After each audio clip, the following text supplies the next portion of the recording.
Hello, welcome back, Arsenal, with another draw away from home, 2-2 against West Ham. After being 2-0 up, I mean, story of the same game, really, last week, the exact same thing. We found ourselves 2-0 up at Anfield, which is a remarkable achievement in its own. And you have to think Anfield, Liverpool not having the best season, obviously, but it's a special, special place. Lucky to get away with 1 point at the end of the day, but this is a totally different team, completely different scenario. You're talking about a struggling, relegation battle somewhat. West Ham United, who, we found ourselves 2-0 up, two goals within 3-4 minutes of one another. Beautiful, fantastic teamwork goals. The quick passing, just how Arsenal love to play.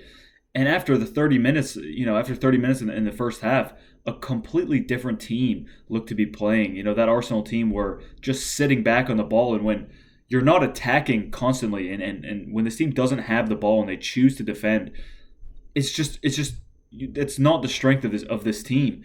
I don't know if that comes down to Arteta telling the players this is what he wants, make it till halftime at 2-2. I don't understand why it can't just be relentless until the first 45 minutes is over.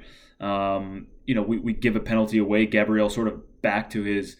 It seems like every once in a while he'd have these run of games. He would be brilliant, and then all of a sudden he would do something really, really stupid. And it's been a long time since something like that. And the tackle, look, for me, it's not a penalty because Paqueta is going down before there's even contact, and it's like you cannot trust these referees to make the correct decision. So you can't do it. Bottom line, that's a fact. The referees will almost never get the right decision. We've seen it time and time again for every team in the Premier League. This is not some boo-hoo crybaby moment about Arsenal conceding a penalty, but the guy's going down before there's contact. Yes, there's contact. If you're talking about athletes, these guys have been athletes their entire lives. You are never taught to fall down like that. It's complete simulation. Gabriel makes contact with him after his hands. He's in the air like this. It's a complete joke. It's totally embarrassing. David Coote, what else do you expect from a referee like this? Time and time again, you've seen it, and yet it's Gabriel's fault for putting himself and his team in a situation where you have to rely on a referee like that, David Coote, or any referee in this league, to make a decision. And what do you know? He doesn't have the balls to give the player a yellow for simulation, gives a penalty. They score it. Saka gets his opportunity. He misses his penalty, which I had to say, in my head I was thinking, when the camera's showing him, he looked dialed in. He really, really did. I had confidence he was going to put it away. But another half of me was saying, look, Lucas Fabianski has a very good record of saving penalties. You remember back then, 2014, he was a monumental part of that FA Cup winning team in 2014. And he might not have saved it, but the games that go on between goalkeeper and penalty taker, he did something to put him off. Maybe Saka was a little bit nervous, and I do worry for him now. He didn't have that great of a game. He looked a bit leggy, looked a bit tired. We saw Zinchenko getting a break completely, not even in the squad today, but I just think Saka is too important to drop. Now, do you start him the next game against Southampton? This is 20th place Southampton we're talking about. Really, really struggling. Almost nothing to play for. I think their Premier League season is all but over, and relegation seems just a sure thing, really. So do you play Saka in this game and try to get him a little confidence, see if he can get a goal, 60 minutes, yank him off, or do you give him a rest entirely, like Zinchenko was given today? Honestly, I don't know, because if you bench him after something like that, how is it going to affect him? We saw how strong-minded he was after the Euros in 2021, when he missed that crucial penalty for England, and he came back, had a brilliant season, fantastic season last year, Bukayo Saka. So, I do worry a little bit about it because he just seemed off of it today. Hopefully he's a little bit tired. That's all there is. The last thing I want to see is some news about groin injury or that something has been bothering him.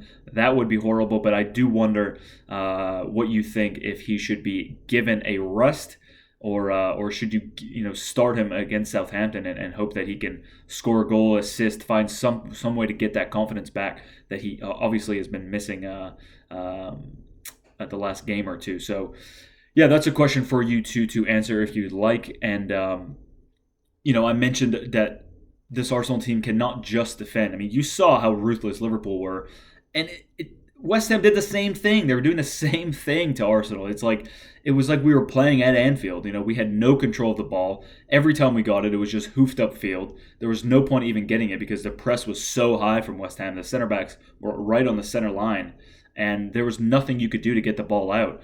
And they played like that for the rest of the 15 minutes of the first half. And the penalty decision that went for us in the first half, you thought, okay, here's our chance, get a goal, get back that 2-goal lead. But it was all for nothing really in the end. And that's 4 points dropped from the last two games after being 2-0 up. It's horrible. It feels like the Liverpool game felt like a loss. Almost lucky to get away with a point, really, if you're honest. And this just, it's a horrible feeling, losing 2 points to a 15th place team after being 2-0 up.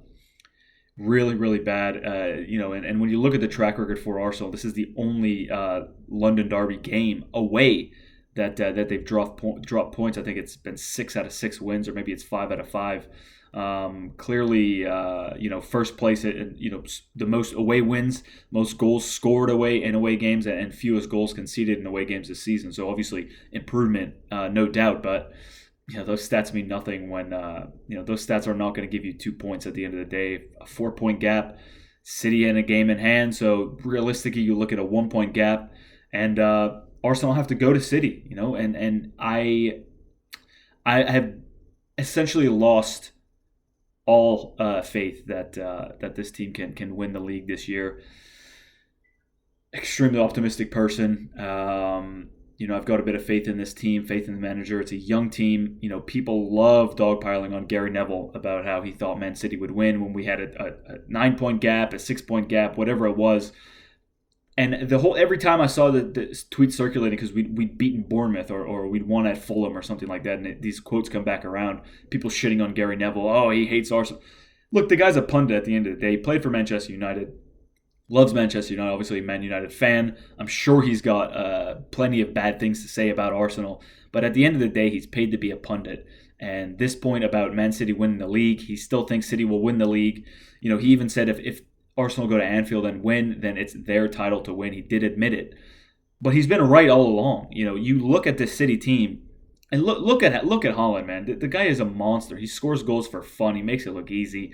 He came from the same club that Jordan Sancho came from, Jadon Sancho, excuse me, and just look at the stark difference of quality and goals. He's just completely a different player. He's an absolute machine. I don't know how we're gonna, prevent him from playing his game and just in its entirety. We saw them rip us apart at home just a couple weeks ago. The finish from Kevin De Bruyne was brilliant, and playing them away is going to be so difficult. I don't even see the 4-point gap. I see it as a 1-point gap. I don't see City dropping points before they play us in 2 weeks. The only thing we can do now is go and beat Southampton at home. I'm so drained, man. It's so frustrating to see that. I don't know what else to say. I'll just sum it up there. You guys can let me know what you think in the comments below, obviously, or hit me up on Twitter. That's always down there. I do really appreciate it. As always, thank you very much for watching if you've made it this far, and I will see you when I see you.